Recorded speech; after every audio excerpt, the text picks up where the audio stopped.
Alright everyone, welcome back to another episode of Mission Proficient. Today we're going to be doing a video that you guys have been requesting for a while now, and that is a skiff walkthrough. What is this? 2 months later after we did upgrades. So we're going to show you guys how the boat's holding up, some of the other additional accessories that we added, and we're going to be giving you overall just a review of basically how the skiff's been doing. So that's in today's agenda for Mission Proficient. Stay tuned, stick with it, and enjoy today's episode.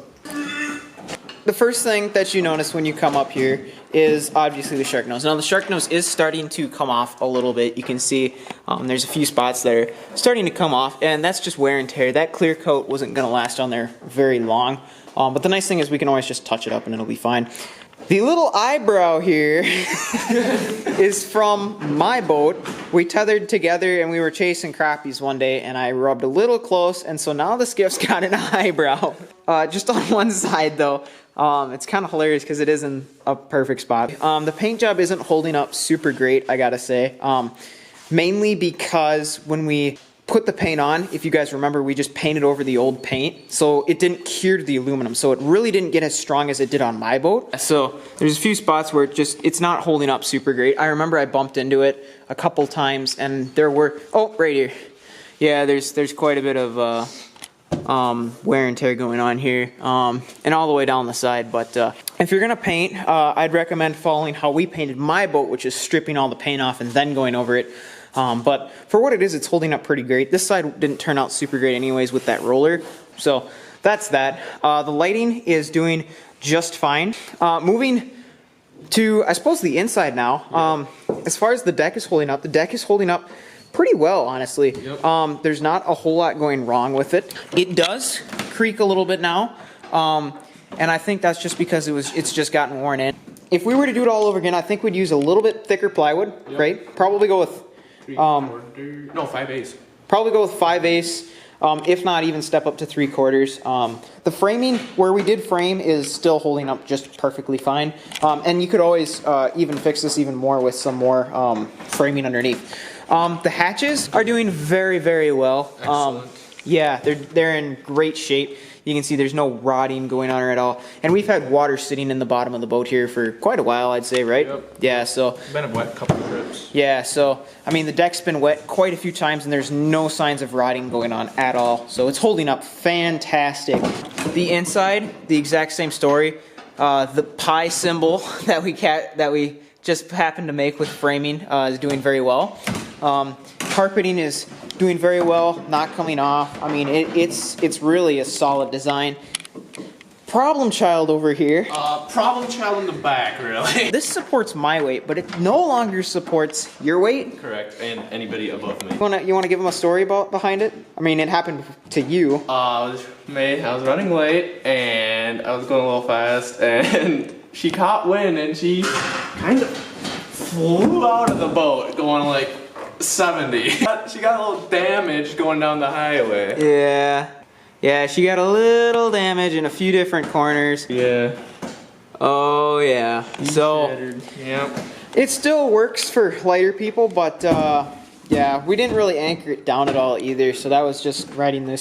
The inside boards, they're doing just fine. We did not, when Caleb and I built this, we might have done a little constructional error. Caleb's tackle was in here, and if you notice, looking straight down, this is looking straight down, and that is bowed out a little bit.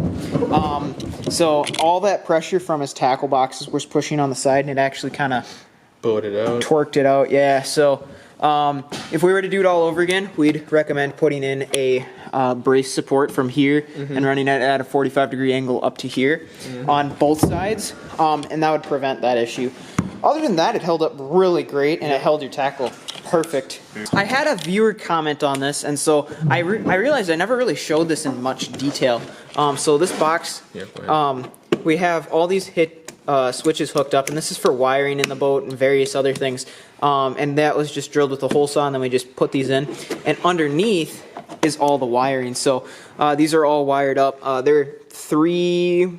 I don't know much about this wiring job. Basically, they all run underneath here, and then all of these feed perfectly zip tied through to the battery box. So I know a viewer was commenting about this in the comment section, so there you go, bud. And you can see we just screwed it directly into the steel bench, which is underneath it. So works pretty well, I gotta say. And this is just a painted red toolbox. So pretty nice setup. And you haven't had any issues with it? No, not at all. You got that main hatch, but then you also have the top hatch, and that's where all the switches are. So they don't even get wet either, which is honestly perfect setup, yeah. Other than that, the paint in the back is kind of starting to come off here a little bit. Gas has a tendency to take just about any paint off, really. And the same story is said for this enamel paint. So this enamel paint is good, but it's not magic. So gas has been taking it off back here where the tank is. But other than that, everything's been holding up very well, I'd say, right? Except for the chairs. The chairs are... Now to add on accessories. So Caleb mounted these chairs, and so originally you just mounted it just straight, flush. yeah, flush on the... Yeah, without this board. So what Caleb did is he added this board here, and basically it now has more material that it went through, so it's much more stable on the boat. So he's got one chair mounted in the back here for himself or whoever the captain happens to be, it rides kind of high, but you can still touch. Caleb added some magnets up here to the front here. They're not as strong as I'd like, but yeah, these are... They do hold forceps pretty well. Yeah, just so you can't be driving across the lake. If you just anchored somewhere and slap it on there, it'll hold it just fine. Yeah, so the idea behind random magnets placed in your boat is basically if you have like baits that are just lying around or whatever that you're not using at the moment, you can just slap them onto here and you can keep them out of the way so nobody steps on them. The only bad thing with this is these are just a little thin and not quite strong enough to hold anything really big like a bass jig or something. But they do hold various tools. If you guys do this in the future, I think we both recommend getting bigger magnets. 100%, yep. Yeah, magnets. so, but yeah, so that was a neat little addition. Moving to the seat in the front. The seat in the front is the exact same story. It was mounted for a very long time on a deck, and it actually pulled out while Isaac was sitting on it.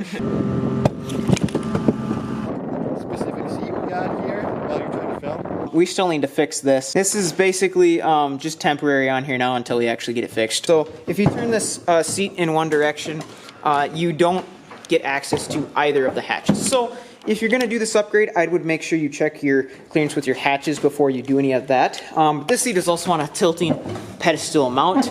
And this is honestly probably the most prime spot to fish in the boat because you have all of this real estate. The stability of the skiff was not compromised. This thing is extremely stable when it's out on the water, even though we did raise the center of gravity by quite a bit. But since it is such a large and wide boat, it took the added change pretty well.